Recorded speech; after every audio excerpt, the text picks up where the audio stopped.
নমস্কার বন্ধুরা, আমি রাজন হায়ার ওয়ার্ল্ডের পক্ষ থেকে আপনাদের সবাইকে প্রীতি শুভেচ্ছা অভিনন্দন। তো বন্ধুরা দেখতে পাচ্ছেন এই ফ্রিজটি হায়ারের সাইড বাই সাইড রেফ্রিজারেটর। এই ফ্রিজের কমপ্লেন হচ্ছে ফ্রিজ ঠান্ডা হয় কিন্তু বরফ জমে না।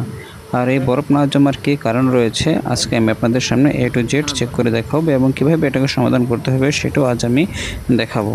তো বন্ধুরা দেখতে পাচ্ছেন এটি একটি হায়ারের সাইড বাই সাইড রেফ্রিজারেটর। আর এইটির কমপ্লেন ছিল যে গ্রাহক অনবরত ফ্রিজ চালিয়ে যাচ্ছেন কিন্তু ফ্রিজ ঠান্ডা হচ্ছে কিন্তু পরিশেষে বরফ হচ্ছে না।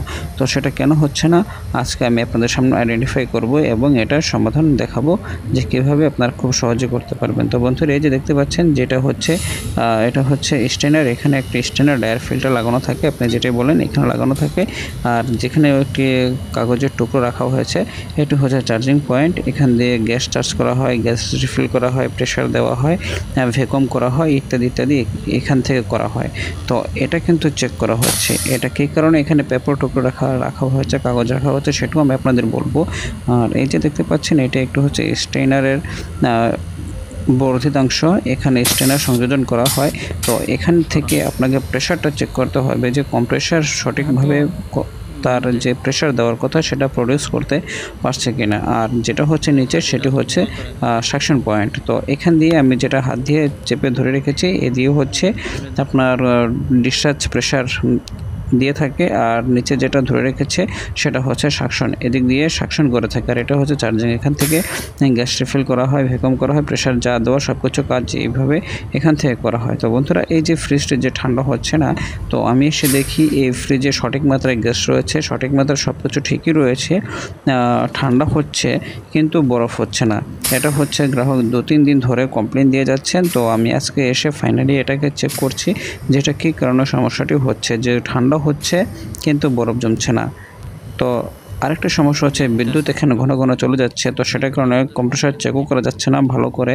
তো যদি এই সমস্যা হয়ে থাকে যে হায়ারের inverter refrigerator side by side রেফ্রিজারেটরে আপনাকে ফ্রিজ কুলিং দিচ্ছে কিন্তু আইস জমাতে পারছে না, বরফ করতে পারছে না, তাহলে অবশ্যই আপনাকে এই কম্প্রেসারের আওয়াজ শুনে, কম্প্রেসারের শব্দ শুনে আপনাকে কিছুটা আইডেন্টিফাই করতে হবে।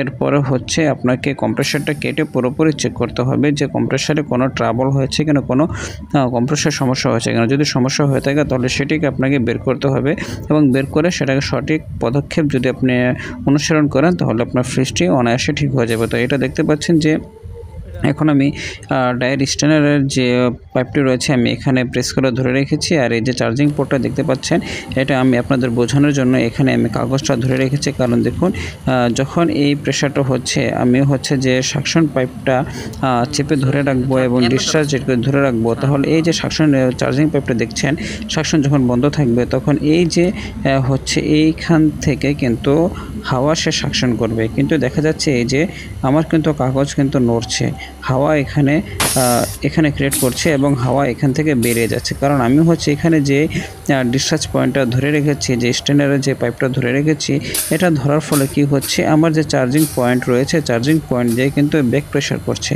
তো কম্প্রেসার যেটা হচ্ছে যে স্মুথলি চলার কথা এবং যদি আমি এখানে ধরে রাখি এম্পিয়ার ইনক্রিজ হওয়ার কথা, এবং সেখান থেকে হচ্ছে যে আমি যে হাত দিয়ে এতক্ষণ পাইপটাকে চেপে ধরে রেখেছি, যদি কম্প্রেসার এখানে সঠিক মাত্রায় থাকতো, সঠিক ভালো থাকতো, কম্প্রেসার পাম্পলেস না হতো, কম্প্রেসার স্ট্রংলি এবং সেটা 100% ভালো থাকতো, তাহলে আমি এতক্ষণ যে পাইপটা হাত দিয়ে ধরে রেখেছি, চেপে ধরে রেখেছি, কিন্তু আমি সেটা পারতাম না। আমি কিন্তু অনায়াসে কিন্তু এখান থেকে হাত আমার সরে যেত প্রেশারের কারণে। যখন কম্প্রেসার চলবে এখান থেকে প্রচুর পরিমাণে প্রেশার ক্রিয়েট হবে, ডিসচার্জ করবে প্রেশার। তো সেই প্রেশারের কারণে আমি আঙুল চেপে এখানে এতক্ষণ ধরে রাখা সম্ভব ছিল না। কিন্তু এই যে দেখতে পাচ্ছেন যখন এখান থেকে হাওয়া ছেড়ে দিচ্ছি এখান থেকে ধোঁয়ার মতো বের হচ্ছে, এই যে এপাশ থেকে কিন্তু ধোঁয়ার মতো বের হচ্ছে, এই যে দেখতে পাচ্ছেন কিনা ক্যামেরাতে আমি বলতে পারছি না, কিন্তু এখান থেকে কিন্তু প্রচুর পরিমাণে ধোঁয়া বের হচ্ছে, ধোঁয়ার মতো বের হচ্ছে। আর কম্প্রেসারের যে আওয়াজটি রয়েছে কম্প্রেসারের আওয়াজটি কিন্তু চেঞ্জ হয়ে গিয়েছে, এটা নর্মাল কম্প্রেসারের আওয়াজের মতো কিন্তু শোনা যাচ্ছে না। এর ফলে আপনি বুঝতে পারছেন যে এক তো হচ্ছে আপনাকে কম্প্রেসার পুরো মাত্রায় এবং সঠিক পরিমাণে কিন্তু এয়ার প্রডিউস করতে পারছে না, এয়ার প্রডিউস যদি না করতে পারে তাহলে ফ্রিজ শুধু ঠান্ডাই হবে কিন্তু বরফ জমাতে পারবে না। তো সেটাই কিন্তু এই ফ্রিজে হচ্ছে। এই ফ্রিজের কমপ্লেন হচ্ছে যে ঠান্ডা হচ্ছে কিন্তু বরফ জমছে না। তো সেটা আমি আপনাদের দেখিয়ে দিলাম যে কম্প্রেসারটি পাম্পলেস রয়েছে। পাম্পলেসের সাথে সাথে আর কি রয়েছে সেটিও আমি এখন চেক করে আপনাদের দেখাবো। এই পাম্পলেসের সাথে সাথে কিন্তু এই যে কম্প্রেসারে দেখতে পাচ্ছেন, কম্প্রেসার কিন্তু পাম্পিং ব্যাক হয়ে গেছে। এদিক দিয়ে কিন্তু প্রচুর পরিমাণে হাওয়া নির্গত হয়ে থাকে। যে হাওয়াটা হচ্ছে ডিসচার্জ পাইপ দিয়ে বের হওয়ার কথা, কিন্তু সেখান দিয়ে বের না হয়ে এই চার্জিং পয়েন্ট দিয়ে অনবরত কিন্তু পাম্পিং ব্যাক করছে।